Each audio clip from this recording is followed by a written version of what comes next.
Hello, welcome back to my channel. If this is the first time watching any of my videos, welcome. Oh my goodness, it's been a minute since I've actually sat in this space, in this environment, and did a sit down video. And let me tell you, it feels good to be back. It feels good to be back. In today's video, we are going to be talking about Mira Fertility Tracker. Most of you guys know that Mira sent me that device a few months ago rather. They sent me a device, and I said in my previous video that I was going to share my honest feedback after using the device. I didn't want to go ahead and do the review in the first month of me using Mira. I wanted to use it more than once for me to be able to just give you a little bit of accurate information. But let me be honest, at the beginning, I didn't even know what I was doing with the device. I didn't understand how to read the results and stuff, which brings me to the first point. Let's talk about Mira. Let's talk about it. If you are a first-time user of Mira, or if you are planning on getting a Mira, please make sure that you read about it. You read a lot about it. And if you have any questions, make sure you ask those questions to the right people. They have a Facebook group. Also send them a message and ask those questions immediately before you start using the device to avoid any frustrations that may come your way.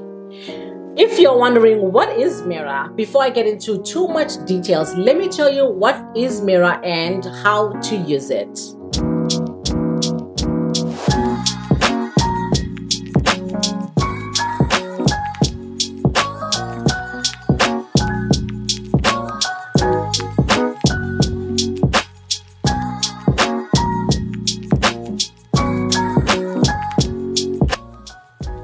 Mira Analyzer tracks your actual LH levels throughout your cycle and then shows you your unique hormone curve. The device and the app can learn your cycle and detect the LH surge based on the actual hormone levels. Mira uses lab-graded technology but shrank the lab technology equipment into a cute, portable, palm-sized device. So one of the things that I also learned while I was using the device, when it stops syncing to the Bluetooth, you have to sync your Mira to your Bluetooth. There's more information about Mira and how to use Mira on my YouTube. I'll link that video right here. Anyway, so this thing stopped on me. It stopped working and I was freaking out. I'm like, oh my gosh, it stopped working. No, it wasn't broke. It's not broken. If it stops working on you, pop it open. Hang on. If you're having any issues with your Mira, open it up like so. And right in the bottom, there is a reset button right there. You can use like a sharp thing to put in there and reset it. And then you want to go ahead and right there, you can just use like I use my earring. Don't judge me. So you press the button in the bottom and then try to turn on your Mira. Make sure it turns on. Turn it on. Yes. So turn it on and then make sure that you double check your phone and your app and make sure that they are syncing. This should be able to reset your Mira. Like I said in the beginning, when I first started using Mira, I wasn't using it correctly. So I reached out to them on Facebook. I was really surprised that they had this amazing page on Facebook. I reached out to them. They kind of like responded and gave me this chat, little table thingy that kind of really helped me, guide me throughout my usage of Mira. I asked, like, how do I even read the results? I don't understand. Like, you know, the thing is, yes, I can tell that the numbers are going up and down, but I'm not sure, like, what number am I waiting for? What number is good? Like which is the golden number? Like, I was so confused. Like, am I waiting for 30? Am I waiting for 400? And I would see, like, I was just so confused. So I reached out and they responded. Like, it was like this. They responded and I was so happy they did, because that kind of helped me, guide me throughout using my Mira. So even though the chat was able to guide me and give me some kind of like an idea and like kind of like a, here is what you are actually supposed to be looking at, this is what I'm supposed to be looking out for, these are the numbers, you know, these are the numbers we've done the studies in, so you can look and see what your numbers are doing when you test. However, you want to make sure that you are using Mira while you are communicating with your own doctor. The LH level may intercycle and interwomen variabilities.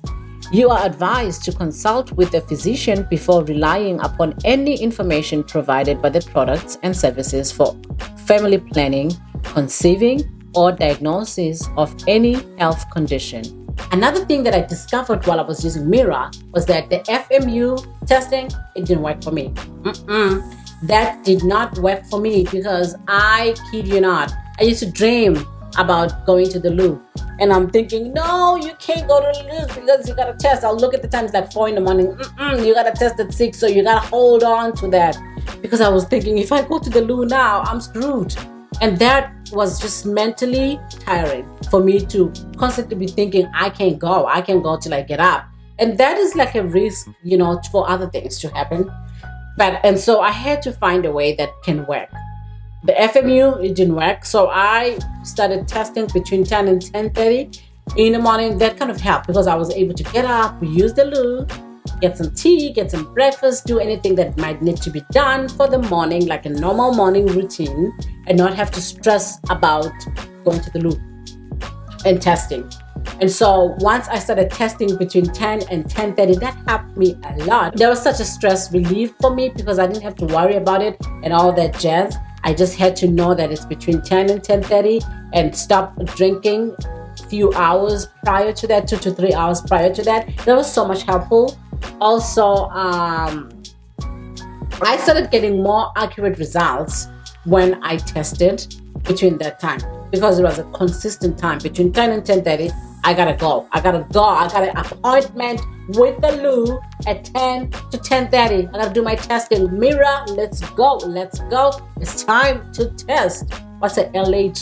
What's the LH? What's the E3G? Let's see the numbers. You can't really rely on Mira to say, yes, it's gonna do all the magic. You still have to, you know, follow whatever you're following. I'm following a diet. I am on a medicated cycles where I have to go get follicle scans, and I also have to get a progesterone test after ovulation has occurred to confirm if it happened or if it didn't happen. So yes, the tool can be amazing. If you are not on a medicated cycle, it can be a very helpful thing. If you're on a medicated cycle, it could be a very helpful thing, but make sure that you always consult with your physician. I was really confused how to understand the LH level as well as the E3G level. I didn't know which one's supposed to be higher, which one's supposed to go down. But I know that at some point when one goes up, one should go down. And when they both go up, it was just like, you know. So I did my research and I did all the questions. I was asking all the questions necessary to be able to understand this amazing tool, this amazing device. The Mira E3G level fluctuates from one woman to another and the cycle to cycle. Normally, it will be around 20 to 100 during the non-fertile period, and it increases to 100 to 400 when close to ovulation. After the ovulation, the E3G level will drop, and then there will be another surge in the luteal phase, which means your body is entering the non-fertile period. So what does this mean for a woman with PCOS? Let me tell you, this device is amazing. I was able to notice my numbers increasing and increasing last month when I used it. So when it comes to OPKs, once it reaches that smiley face that doesn't go away, it just stops. That means you're in the fertile window. Like you don't know whether it's that day or it's tomorrow, it's 2 days after that day. With Mira, I can continue to test. That was very helpful for me because I think that had I not had the Mira, I would have missed my ovulation day, which Did I actually get an ovulation sign on Mira? No, but the numbers were indicating something is up, something is up. I never got that number, and then your sister got I ran out of wands because I was testing like fireball. So I ran out of wands. However, I did confirm ovulation by a blood test. So this is another thing. My numbers kept going up, but I never got the confirmation. I don't know if I would have gotten the confirmation if I continued to test, right? No matter what I did, every time I tested, my date kept moving. My date for ovulation moved to the next day, moved to the next day. So I'm not sure if it was saying, we're not quite there yet, and that was the right information, or it really wasn't reading it, it wasn't getting it, and my body was playing tricks on this thing. I don't know. All I know is that the progesterone test confirmed ovulation. Okay, then I was like, yes. Another thing I wanted to share about Mira Fertility Tracker is that I feel like for people that are not on medicated cycles, this would be amazing. For people that are trying to get pregnant and are not taking any kind of form of medication, this will be great. If you are trying to avoid pregnancy, this device is amazing because it will tell you when your numbers go up, that you're getting ready to ovulate. That's when you want to, avoid. So for other people, for me, one example, 1 month I used Mira. I was on a fully medicated cycle, and what that did for me was that I could tell when the numbers changed drastically because I was taking medication. So that's one of the things that I wish that I was aware of. I know that I feel like when it comes to any kind of OPK fertility tracker device or whatever situation is, if you're on a medicated cycle, that can actually trick any kind of results to say something is up. It can trick it, or it can mess up with the results. So in my case, I think that's what happened.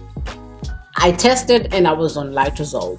And if you are going to test and you're on Litrozole, you want to wait for like a day or two after your last pill in order for you to be able to get some kind of accurate information, because I knew that these numbers are not making any sense. This is reading what is inside my body right now, the medication. And then when I also had to take Gonal F.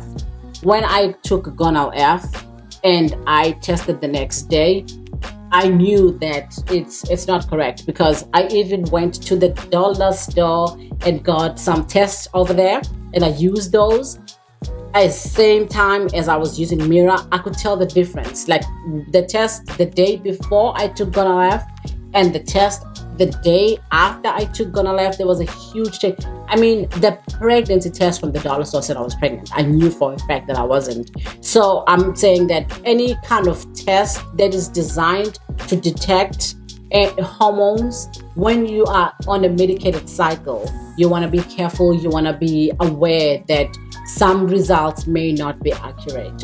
That is one of the things that I'm thinking, that had I known this the first time I used it, I wouldn't have been popping tests the way I was doing. I mean, I was like testing and testing, like testing and testing and testing, and the ones are not cheap. They're not cheap.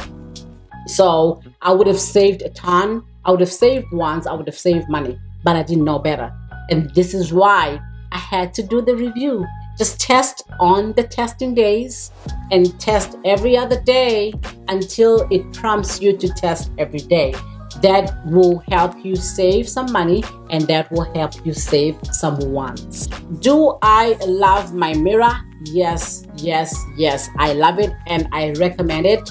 I will continue to use it. I am not pregnant yet, unfortunately. I'm not pregnant yet, but I am not giving up, and I'm keeping a positiveness that one day very soon I will be doing a different kind of video where I am just like, guess what? You know, so yes, I am hoping that this day comes soon, but I don't know. Just wait for my next content where you will find out more about my fertility journey. Until then, thank you so much for watching. If you like this video, don't forget to hit that like button and don't forget to subscribe. I will see you in the next video. Bye.